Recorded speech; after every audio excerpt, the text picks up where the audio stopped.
দাম শুধুমাত্র একজন মানুষের নয়, দাম একটা সমাজের, দাম আমাদের বিবেকের। বাংলাদেশের দীপচন্দ্র দাস একজন সাধারণ মানুষ, যে গণপিটুনিতে খুন হলো, কিন্তু এখানেই থেমে থাকেনি বর্বরতা।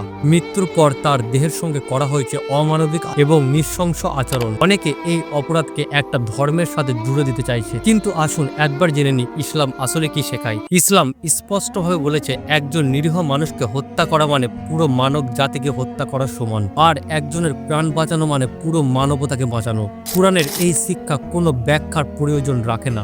ইসলাম শেখায় বিচার হবে শুধুমাত্র আইনের মাধ্যমে, ভিড়ের হাতে নয়, গুজব দিয়ে নয়, রাগ দিয়ে নয়।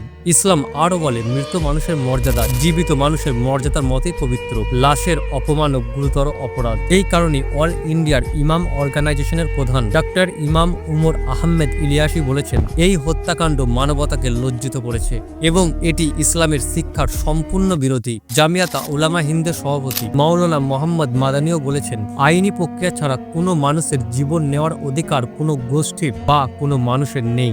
আজ সমস্যাটা ইসলাম নয়, সমস্যাটা উগ্রতা, সমস্যাটা অজ্ঞতা, সমস্যাটা ন্যায় বিচারের অনুপস্থিতি। যদি আমরা অপরাধীর নাম না ধরি আর ধর্মের নামে দোষ চাপাই, তাহলে আগামীকাল এই আগুন আরো ছড়াবে। আজ প্রশ্ন একটাই, আমরা কি মানবতার পাশে দাঁড়াবো, নাকি নীরব থেকেও এই অপরাধের অংশ হয়ে যাব? কারণ নীরবতা এক ধরনের অপরাধ।